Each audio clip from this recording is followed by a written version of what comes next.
Alright, let's see here.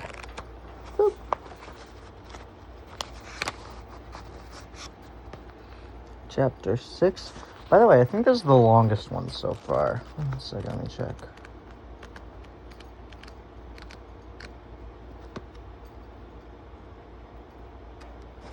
This book is 271 pages, so I think it is the longest one. It's like an extra 30 pages in here compared to the second longest so far. At that very moment, the others were washing hands and faces in the river and generally getting ready for dinner and a rest. The 3 best archers had gone up into the hills north of the bay and returned laden with a pair of wild goats, which were now roasting over a fire. Caspian had ordered a cask of wine ashore, strong wine of Archenland, which had to be mixed with water before you drank it, so here would be plenty for all. The work had gone well so far, and it was all a merry meal. Only after the second helping of goat did Edmund say, "Where in the blighter is Eustace?" I'm sorry, baby, what?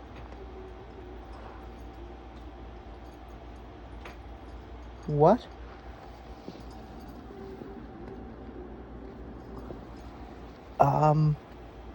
I don't...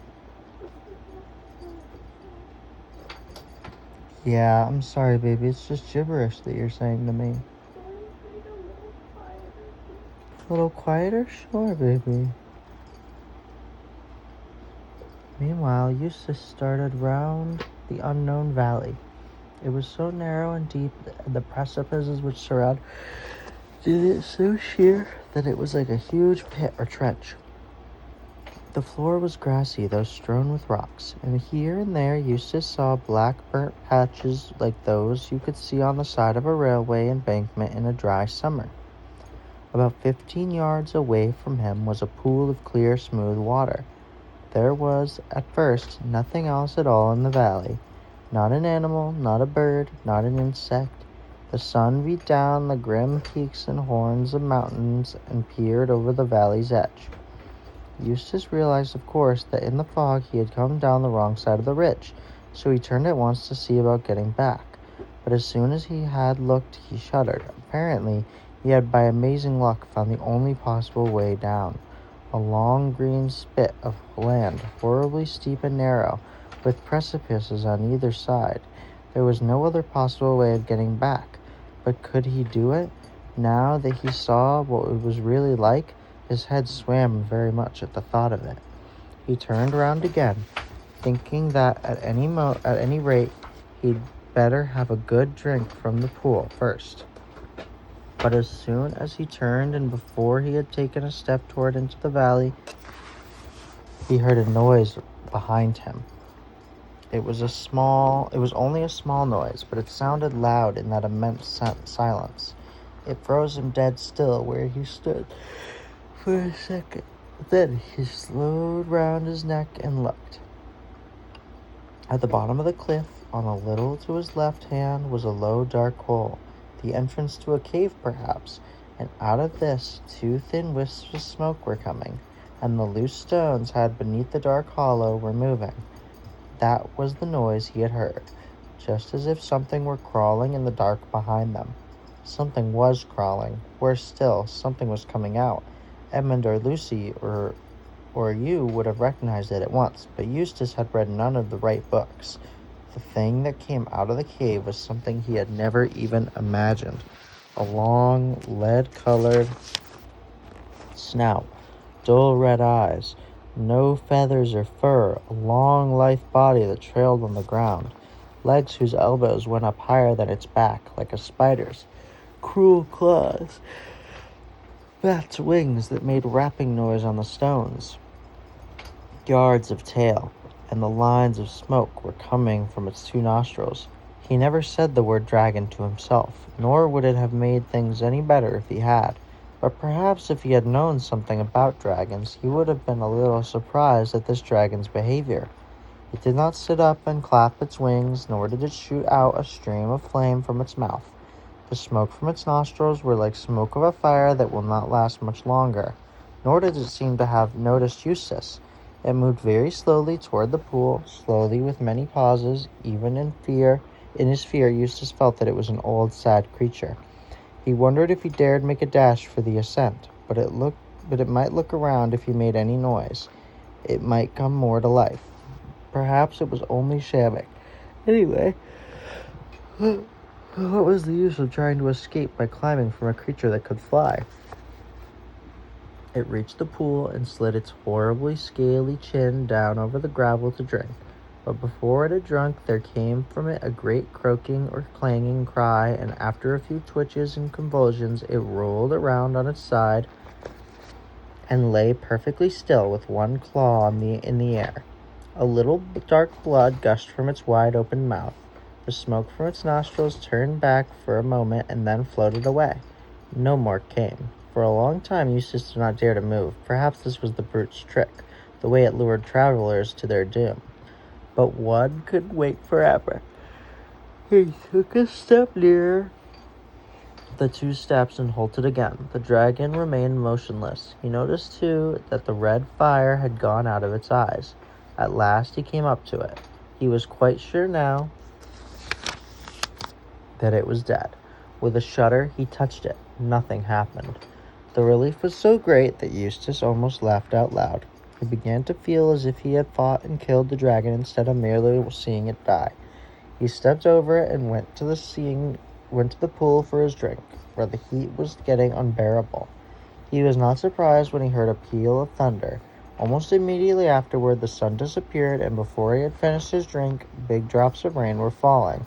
The climate of this island was a very unpleasant one. In less than a minute, Eustace was wet to the skin, and half blinded with such rain as one never sees in Europe. There was no use trying to climb out of the valley as long as this lasted. He bolted for the only shelter in sight, the dragon's cave. There he lay down and tried to get his breath. Most of us know that we should expect to find in a dragon's lair, but as I said before, Eustace had read only the wrong books. They had a lot to say about exports and imports and governments and drains, but they were weak on dragons. That is why he was so puzzled at the surface on which he was lying.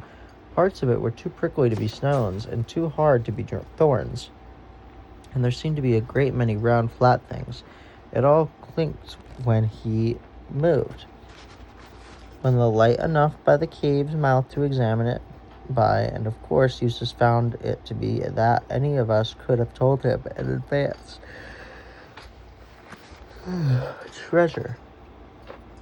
There were crowns, those were the prickly things, coins, rings, bracelets, ingots, cups, plates, and gems. Eustace, unlike most boys, had never thought much of treasure, but he saw at once the use it would be in this new world where he had so foolishly stumbled into through a picture of Lucy's bedroom at home.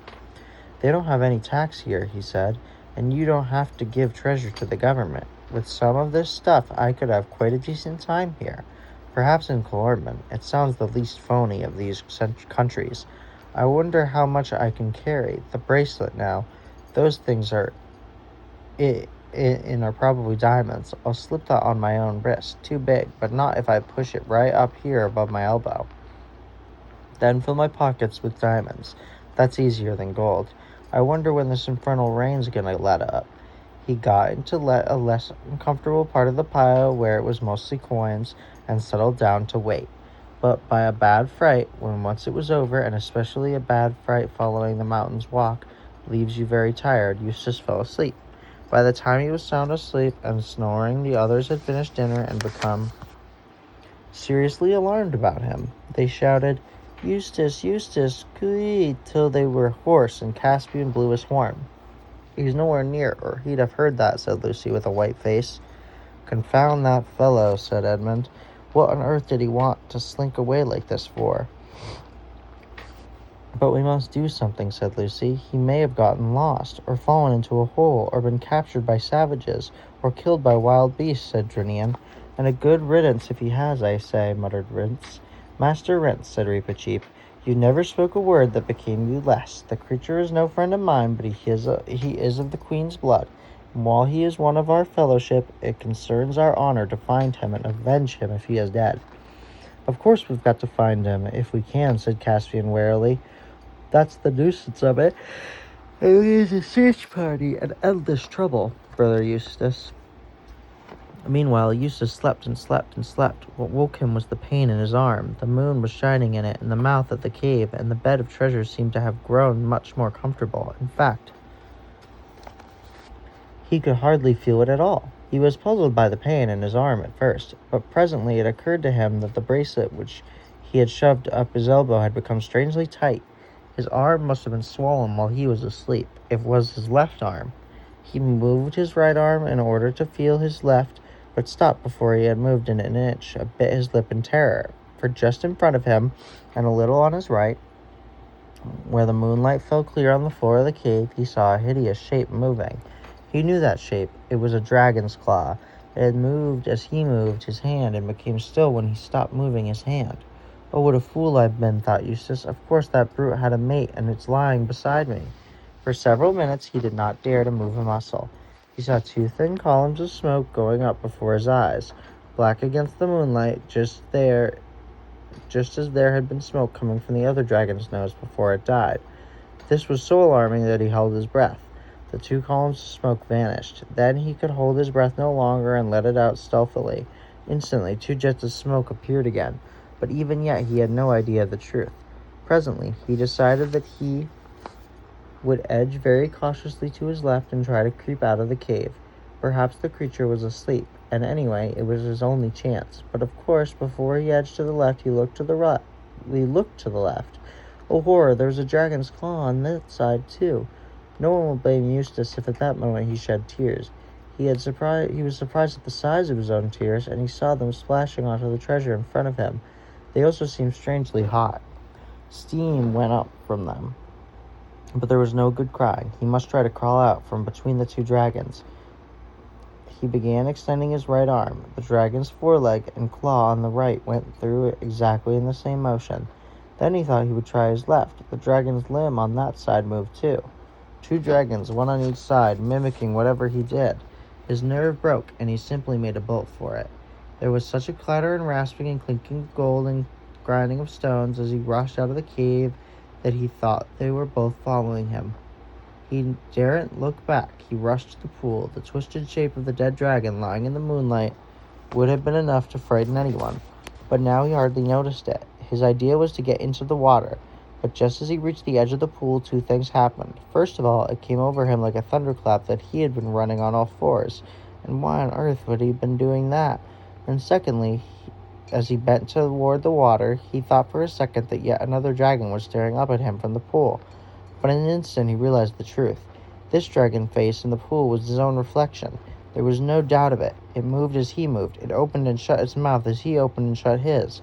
He had turned into a dragon while he was asleep, sleeping on a dragon's hoard with a greedy, dragonish thought in his heart. He had become a dragon himself. That explained everything. There had been no two dragons beside him in the cave.